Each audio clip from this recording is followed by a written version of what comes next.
Railway pensioners welfare association 2001 నుంచి మొదలుపెట్టి శ్రీ వెంకటప్పయ్య గారు స్టార్ట్ చేశారు.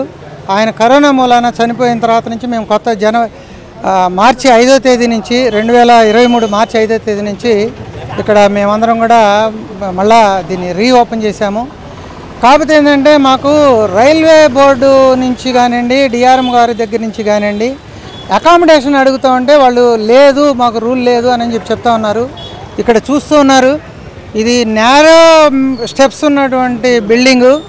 ముసలి వాళ్ళు అందరం మేమందరం కూడా వీళ్ళందరూ కూడా 70 ఏళ్ళు 80 ఏళ్ళు 65 ఏళ్ళు పైన ఉన్న వాళ్ళే తప్పితే తక్కువ వయసు ఉన్న వాళ్ళు ఎవరు లేరు. వీళ్ళందరూ కూడా పైకి ఎక్కాలని చాలా ప్రాబ్లం ఫేస్ చేస్తున్నారు. మా మీద గౌరవించి డిఆర్ఎం గారు కూడా ఇక్కడికి వచ్చారు. ఆయన కూడా ఫిజికల్గా చూశారు. ఆయన కూడా ఏమన్నారంటే రైల్వే బోర్డు ఆర్డర్స్ అట్లా ఉన్నాయి, నేనేం చేయలేననే ఆయన భావం వ్యక్తపరిచారు. తర్వాత మెయిన్ ఏంటంటే మాకు ఏమీ అవసరం లేదు ఫైనాన్షియల్గా కానీ, మేమేమి గవర్నమెంట్ని కానీ ఎవరిని కూడా మేము ఫైనాన్షియల్గా అడగట్లేదు.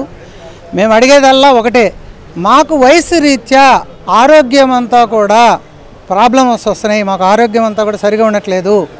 హాస్పిటల్ ఫెసిలిటీ ఒకటి ఇవ్వండి.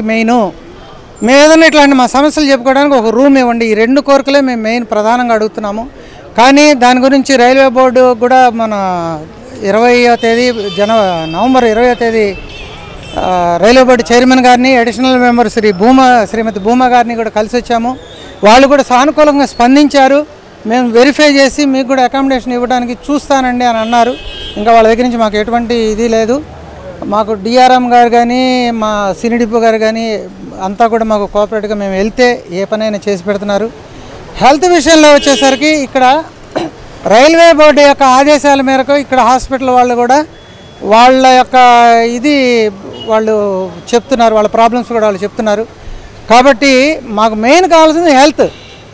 నెలకి ఫిక్స్డ్ మెడికల్ 1000 రూపాయలు ఇస్తున్నాము, మీకేం పనికిరాదు, ఇక మీకేం చూడమని అంటే అది ఎట్లా కుదురుతుంది? మనిషికి ఈ వయసులో హార్ట్ అటాక్ వస్తుంది, బీపీ వస్తుంది, షుగర్లు వస్తాయి, కీళ్ళ నొప్పులు వస్తాయి, మోకాళ్ళ నొప్పులు వస్తాయి. ఇవన్నీ కూడా సమస్యలు పెట్టుకొని 1000 రూపాయలు ఇస్తున్నాం, మీకేం పనికిరాదు అనేది భావ్యం కాదు.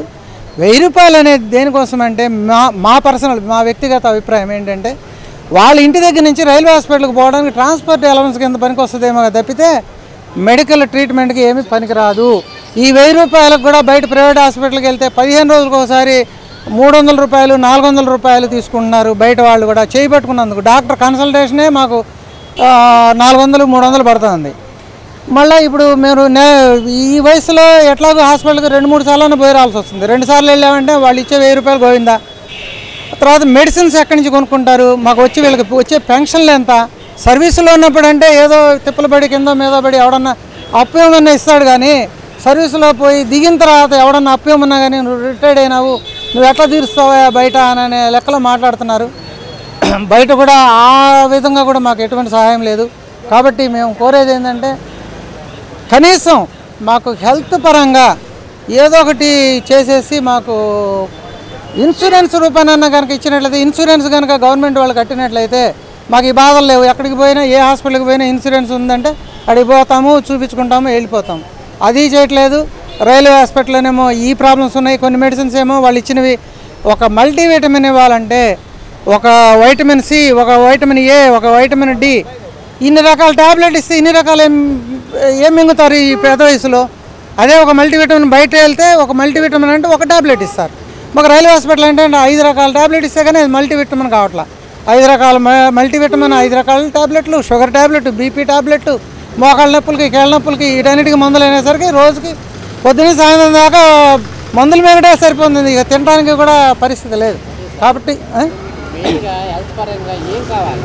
మేము అడిగేది ఏంటంటే ఈ ఫిక్స్డ్ మెడికల్ అలవెన్స్ సపరేట్, అది కాకుండా 1000 రూపాయలు ఇస్తున్నారు ఫిక్స్డ్ మెడికల్ అలవెన్స్. అది చాలదు, దాన్ని ఎన్హాన్స్ అని చేయాలా? అది కూడా కాదు.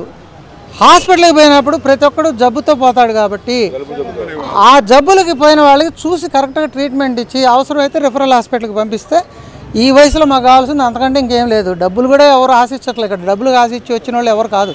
ఓన్లీ హెల్త్ ఆరోగ్యపరంగా ఇవ్వమని అడుగుతున్నాము. ఇట్లాంటివి ఏమన్నా మా సమస్యలు ఉంటే చెప్పుకోవడానికి ఒక అకామిడేషన్ ఒకటి ఇస్తే ఈ పెద్ద మెట్లెక్కి పోవాలంటే నేరో మైండ్ మీరు కూడా వచ్చి ఉన్నారు. ఇప్పుడు పైకి వెళ్ళాలంటే తర్వాత రైల్వే హాస్పిటల్లో కొన్ని ఇస్తున్నామని చెప్పి మీకు వైద్యం చేయము అని చెప్పిననే మాట్లాడుతున్నారు హాస్పిటల్ దగ్గరికి పోయినప్పుడు. అటువంటిది ఏమీ లేదు. మాకు మూడు నెలల వరకు ఏదేమైనా ఉద్యోగం కంటిన్యూగా ఉన్నట్లయితే రైల్వే బోర్డు ఆర్డర్స్ ప్రకారంగా మాకు వైద్యం చేయాలి ఖచ్చితంగా. వెనక్కి పంపడానికి, ఆపడానికి, చేయడానికి ఏమాత్రం వీలు లేదు. ఇది మేము మీ పరంగా, మా అసోసియేషన్ పరంగా మన మెడికల్ అథారిటీస్ని మేము అడిగాం. ఆ విధంగా వాళ్ళు మీరు క్యాన్సిల్ చేసుకుంటేనే మీకు వైద్యం అందిస్తాం, లేకపోతే వైద్యం అందిమని చెప్తున్నారు. దీన్ని మేము పూర్తిగా ఖండిస్తున్నాం అని మా వర్కింగ్ ప్రెసిడెంట్ గారు చెప్పారు. అదే విధంగా రైల్వేలో రిటైర్డ్ అయిన 60 సంవత్సరాలు అంటే 35-40 సంవత్సరాలు సర్వీస్ చేసి రిటైర్డ్ అయిన తర్వాత వాళ్ళు రైల్వే హాస్పిటల్ ఎక్కువగా పెన్షనర్స్కు రైల్వే హాస్పిటల్ తోటే పని. ఎందుకంటే 60 సంవత్సరాల తర్వాత హెల్త్ పరంగా ఏదో ప్రాబ్లమ్స్ వస్తాయి కాబట్టి దాని గురించి మీకు 1000 రూపాయలు ఇస్తున్నాం అనేది ఒక సాకు పెట్టేసి సరైన మెడిసిన్స్ కూడా ఇవ్వకుండా, తర్వాత ఇచ్చే మెడిసిన్స్ కూడా ఒక్క ట్యాబ్లెట్లకి 4 రకాలు ఇస్తున్నారు. ఆ 4 రకాలు ఇచ్చేలేకే అదే మూడు ట్యాబ్లెట్ అంటే 3, 4, 12 రకాలు అనమాట. ఆ 12 రకాలు వేసుకోవడం అంటే చాలా ఇబ్బందిగా ఉంటుంది. అది ఆల్రెడీ CMS గారు కూడా చెప్పాము. దాన్ని వాళ్ళు చూస్తామని CMS గారు కూడా హామీ ఇచ్చారు. తర్వాత ముఖ్యంగా అకామిడేషన్ అనేది 2017లో రైల్వే పెన్షనర్స్కి కానీ అసోసియేషన్ కానీ ఎవరికి కూడా ఇవ్వద్దని రైల్వే బోర్డు సర్క్యులర్ ఇచ్చింది.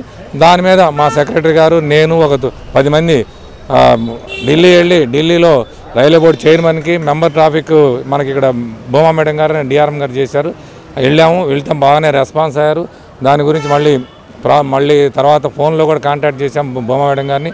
అది ప్రాసెస్ చేస్తున్నామండి, కొంచెం టైం పడుతుందని చెప్పారు. మళ్ళీ కూడా ఈ నెల కానీ వచ్చే నెల కానీ మళ్ళీ పోయి అక్కడి నుంచే మెయిన్, ఎందుకంటే అకామిడేషన్ ఇది కూడా మేము మేము సొంత డబ్బులతోటి తలా 200 వేసుకొని 6,000, 7,000 దీనికి రెంట్ కానీ కరెంట్ కానీ మా సొంత డబ్బులతో నెల కట్టుకొని దీన్ని మెయింటైన్ చేస్తున్నాం. ఎందుకంటే మాకు ఇంకా ఈ దగ్గరలో ఎక్కడా కూడా కావాలంటే 15-20 కాబట్టి ఈ 7-8 తోటి అయిపోద్దని మేము తలా 200 వేసుకొని మేము కట్టుకుంటా ఇచ్చేస్తున్నాము. అందువల్ల DRM గారు కూడా ఆగస్ట్ 15 రోజు ఇక్కడికి వచ్చి ఫ్లాగ్ హాస్టింగ్కి వచ్చారు. ఆయన కూడా చూశారు. కానీ రైల్వే బోర్డు సర్క్యులర్ అది ఉంది కాబట్టి మేము ఇవ్వలేదు అంటున్నారు. అదొకటి మేము ముఖ్యంగా మా డిమాండ్. తర్వాత రైల్వే హాస్పిటల్లో కూడా ఎవరు వెళ్ళినా సరే ఆ హాస్పిటల్లో ప్రతి ఒక్కరికి ఒకే ట్రీట్మెంట్ ఇవ్వాలని CMS గారిని కూడా కోరాము. CMS గారు కూడా దానికి యాక్సెప్ట్ చేశారు. అంటే కొంతమంది పోయినప్పుడు వాళ్ళని మందులు ఇవ్వబోతుంటే అది కూడా మేము చెప్పాము, అది కూడా చేస్తూ ఉన్నారు. ఇంకోటి FMA ఒకటి క్యాన్సిల్ చేసుకుంటేనే వస్తుందని అన్నారు కాబట్టి అది కూడా వీలైనంత వరకు కొంతమంది క్యాన్సిల్ చేసుకుంటే అది కూడా వాళ్ళకు కూడా మెడిసిన్ ఇచ్చేలాగా అందరు కూడా ఒప్పించాము. తర్వాత ప్రైవేట్ హాస్పిటల్ మనకు ఉంది రమేష్ హాస్పిటల్, లలిత హాస్పిటల్. దాంట్లో జాయిన్ అయితే నీకు ఈ గాజుగుడ్డకి డబ్బులు కట్టాలా, గ్లౌజెస్కి డబ్బులు కట్టాలా, ఒక్కొక్క పేషెంట్ దగ్గర నుంచి 4,000, 5,000 దగ్గర నుంచి 10,000, 15,000 అట్లా 4-5 సార్లు పోతే వాడికి కనీసం 40-50,000 ఇయర్లీ వాడికి వచ్చే పెన్షన్ 15,000, 20,000 వాడి పెన్షను. వాడు నెలకు 10,000 రూపాయలు వాళ్ళకి హాస్పిటల్ వాళ్ళకి కట్టాలంటే ఏ విధంగా కడతాడు? వాళ్ళు MOI వచ్చింది దేనికి? వాళ్ళు ఏదైనా సరే డాక్టర్ గ్లౌజెస్ చేసుకోకుండా ఆపరేషన్ చేస్తాడా, లేకపోతే కట్టు కడతాడా? కట్టుకుంటే కూడా మాకు సంబంధం లేదని అంటున్నారు. అది ముఖ్యంగా మా ప్రథమ డిమాండ్. అది ఎట్టి పరిస్థితిలో కూడా నెరవేరాలని కోరుకుంటున్నాము. తర్వాత DRM గారికి CMSకి చెప్పిన మాకు ఆ బిల్లులు ఇవ్వండి మేము ఇప్పిస్తామంటే మేము లాస్ట్ టైము కంప్లైంట్ చేస్తే కొంతమందికి 4-5కి కొంత అమౌంట్ మొత్తం కాకపోయినా కొంత అమౌంట్ రిఫండ్ ఇచ్చారు.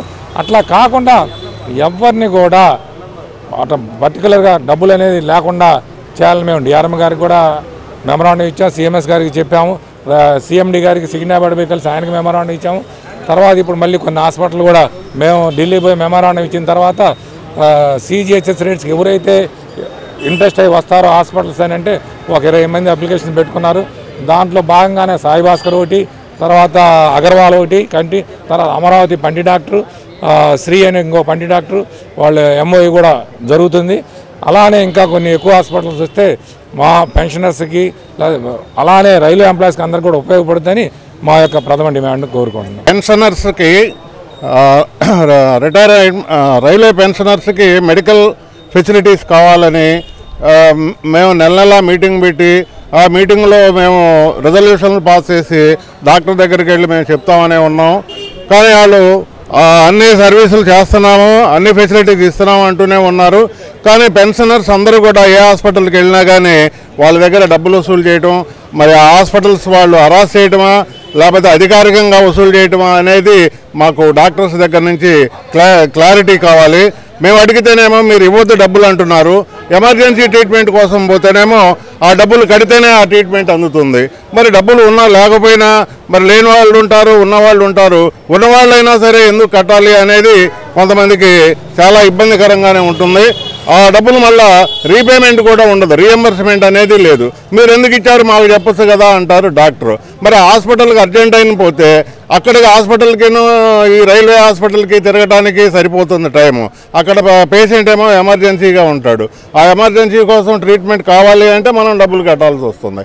ఆ ఇబ్బంది లేకుండా చేయాలని చెప్పి మేము రైల్వే అడ్మినిస్ట్రేషన్ని డిమాండ్ చేస్తూ ఉన్నాము.